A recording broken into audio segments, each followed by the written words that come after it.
Hello everybody, welcome back to my channel. जैसा कि हम सभी अपने पिछले वीडियो में संगम युग के बारे में पढ़े थे, आज हम सभी गुप्त साम्राज्य के बारे में पढ़ेंगे। तो स्टार्ट करते हैं। गुप्त साम्राज्य का उदय तीसरी शताब्दी के अंत में प्रयाग के निकट कौशाम्बी में हुआ। किस जगह इस साम्राज्य का उदय हुआ? तो प्रयाग के निकट कौशाम्बी में हुआ। इस वंश का संस्थापक श्री गुप्त था और इसका उत्तराधिकारी घटोत्कच था। गुप्त वंश का संस्थापक कौन था? श्री गुप्त था और इसका नेक्स्ट उत्तराधिकारी घटोत्कच हुआ। गुप्त वंश का प्रथम महान सम्राट चंद्रगुप्त प्रथम था। इसने लिच्छवी राजकुमारी कुमार देवी से विवाह किया और महाराजाधिराज की उपाधि ली। इसकी शादी किससे हुई? तो लिच्छवी की राजकुमारी कुमार देवी से। गुप्त संवत की शुरुआत चंद्रगुप्त प्रथम ने की और इसका उत्तराधिकारी समुद्रगुप्त हुआ। गुप्त संवत की शुरुआत किसने करवाई? तो चंद्रगुप्त प्रथम ने करवाई और इनका उत्तराधिकारी समुद्रगुप्त हुआ। समुद्रगुप्त आर्यावर्त के 9 शासकों और दक्षिणावर्त के 12 शासकों को पराजित किया, इसलिए इसे भारत का नेपोलियन कहा जाता है। भारत का नेपोलियन किसे कहा जाता है? तो समुद्रगुप्त को कहा जाता है। समुद्रगुप्त को कविराज भी कहा जाता है। इसने अश्वमेघ कर्ता, विक्रमांक एवं परम भागवत की उपाधि धारण की। परम भागवत की उपाधि धारण करने वाला यह प्रथम शासक था। समुद्रगुप्त को क्या क्या कहा जाता है? तो कविराज, अश्वमेघ कर्ता और विक्रमांक। समुद्रगुप्त विष्णु का उपासक था, यह संगीत का प्रेमी था और समुद्रगुप्त के सिक्के पर इसे वीणा वादन करते हुए दिखाया गया है। अगर आपसे पूछा जाए कि सिक्के पर वीणा वादन करते हुए किस गुप्त शासक को दिखाया गया, तो समुद्रगुप्त को। समुद्रगुप्त का उत्तराधिकारी चंद्रगुप्त द्वितीय हुआ। इसने शकों के विजय के उपलक्ष्य में चांदी के सिक्के चलाए। समुद्रगुप्त का उत्तराधिकारी कौन था? तो चंद्रगुप्त द्वितीय था और इसने जब शकों पर विजय प्राप्त कर लिया तो उसके उपलक्ष्य में ही चांदी के सिक्के चलाए चंद्रगुप्त द्वितीय ने। चंद्रगुप्त द्वितीय का राजकवि साब था। इसके समय पाटलिपुत्र एवं उज्जैनी विद्या के केंद्र थे। पाटलिपुत्र एवं उज्जैनी क्या थे? विद्या के केंद्र थे चंद्रगुप्त द्वितीय के समय में। चंद्रगुप्त द्वितीय के दरबार में नवरत्न थे, जिसमें कालिदास मुख्य थे। नवरत्न अगर आपसे पूछा जाए तो किन शासक के दरबार में थे? जो चंद्रगुप्त द्वितीय के दरबार में। चंद्रगुप्त द्वितीय का उत्तराधिकारी स्कंद गुप्त हुआ। इसका उत्तराधिकारी कौन हुआ? तो स्कंद गुप्त हुआ और स्कंद गुप्त ने गिरनार पर्वत पर सुदर्शन झील का पुनरुद्धार किया। गिरनार पर्वत पर सुदर्शन झील का पुनरुद्धार किसने किया? तो स्कंद गुप्त ने किया और स्कंद गुप्त के शासन काल में हुनों का आक्रमण शुरू हुआ। हुनों का आक्रमण किसके शासनकाल में शुरू हुआ? तो स्कंद गुप्त के शासनकाल में। अंतिम गुप्त शासक विष्णुगुप्त था। गुप्त साम्राज्य का अंतिम गुप्त शासक विष्णुगुप्त था। गुप्त साम्राज्य में प्रशासन की सबसे छोटी इकाई को पेठ कहा जाता था।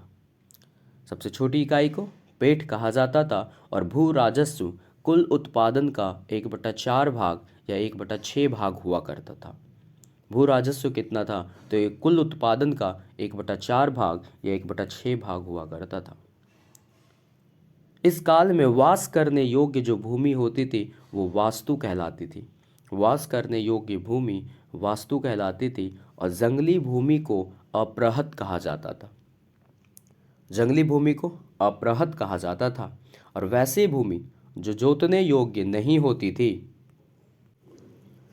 सील कहलाता था। वैसी भूमि जो जोतने योग्य नहीं होती थी सील कहलाता था। जंगली भूमि अप्रहत कहा जाता था और रहने योग्य भूमि वास्तु कहलाती थी। भू राजस्व कितना था? तो कुल उत्पादन का 1/4 या 1/6 था और सबसे छोटी इकाई को पेट कहा जाता था। गुप्त काल में उज्जैन सर्वाधिक व्यापारिक केंद्र था। व्यापारिक केंद्र आपसे पूछा जाए गुप्त काल में तो उज्जैन। और गुप्त राजाओं ने सर्वाधिक स्वर्ण मुद्राएं जारी की, जिन्हें दिनार कहा जाता था। सबसे ज़्यादा स्वर्ण मुद्रा जारी करने वाला कौन थे? तो गुप्त शासक थे, गुप्त राजा थे।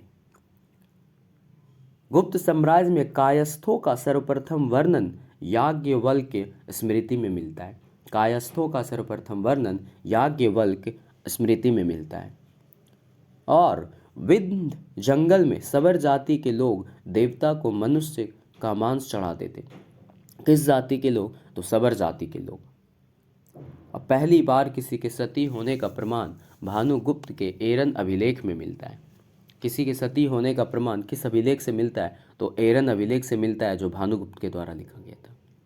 वेश्यावृत्ति करने वाली महिला गणिका कहा जाता था।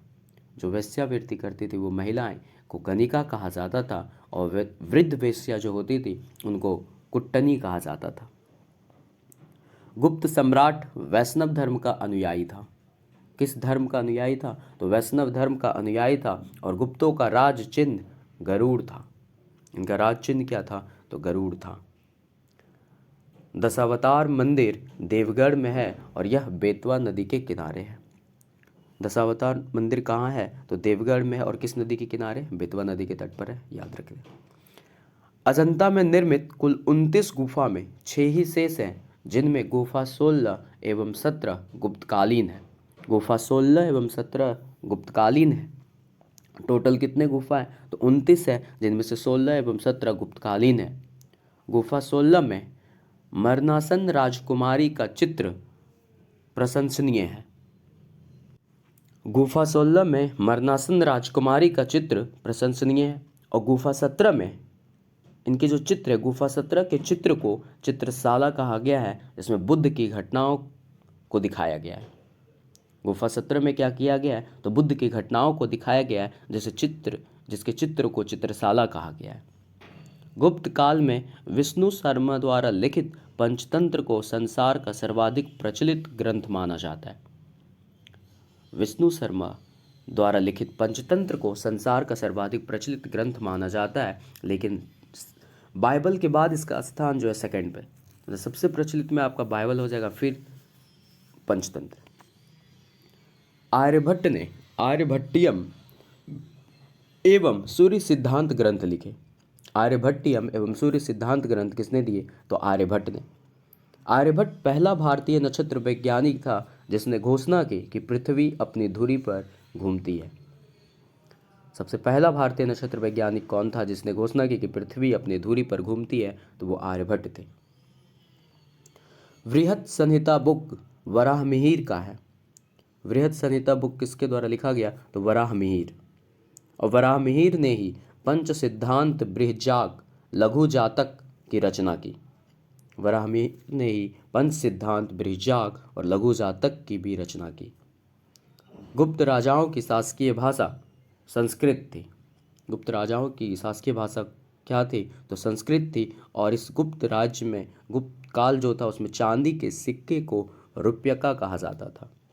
चांदी के सिक्के को रुपयका कहा जाता था। मंदिर बनाने की कला, त्रिमूर्ति की अवधारणा का विकास गुप्त काल में ही हुआ। मंदिर बनाने की जो कला थी और त्रिमूर्ति की अवधारणा का विकास गुप्त काल में हुआ। गुप्त वंश के शासकों ने मंदिरों एवं ब्राह्मणों को सबसे अधिक ग्राम अनुदान में दिए थे। इस वंश के शासक ने मंदिरों एवं ब्राह्मणों को सबसे अधिक ग्राम अनुदान में दिए, तो गुप्त वंश के शासकों ने। मृच्छकटिकम नाटक शूद्रक के द्वारा लिखा गया। मृच्छकटिकम नाटक किसके द्वारा लिखा गया? तो शूद्रक के द्वारा। कालिदास की कृति अभिज्ञान शाकुंतलम प्रथम भारतीय रचना है जिसका अनुवाद यूरोपीय भाषाओं में हुआ है। ऐसी दूसरी रचना जो है वो भगवद गीता है, लेकिन प्रथम भारतीय रचना जिसका अनुवाद यूरोपीय भाषा में हुआ है तो वह है अभिज्ञान शाकुंतलम, जिसकी रचना कालिदास ने की। और सेकंड में भगवद गीता। अभिज्ञान शाकुंतलम में राजा दुष्यंत एवं शकुंतला की प्रेम कथा है। अभिज्ञान शाकुंतलम में किसकी प्रेम कथा का जिक्र है? तो राजा दुष्यंत एवं शकुंतला की। गुप्त काल को सांस्कृतिक उपलब्धियों के कारण भारतीय इतिहास का स्वर्ण युग कहा जाता है। भारतीय इतिहास का स्वर्ण युग किस काल को कहा जाता है? तो गुप्त काल को। नगरों का क्रमिक पतन गुप्त काल की महत्वपूर्ण विशेषता है। आपसे अगर पूछा जाए नगरों का क्रमिक पतन किस काल की महत्वपूर्ण विशेषता है, तो गुप्त काल की है। और इतिहास का स्वर्ण युग किस काल को कहा जाता है? तो गुप्त काल को कहा जाता है। अभिज्ञान शकुंतलम में किसकी प्रेम कहानी वर्णित है? तो राजा दुष्यंत एवं शकुंतला की। और इतिहास, नेक्स्ट टॉपिक आपको नेक्स्ट वीडियो में मिल जाएगा। थोड़ा बहुत डिस्टर्बेंस है आसपास, that's why. So thank you.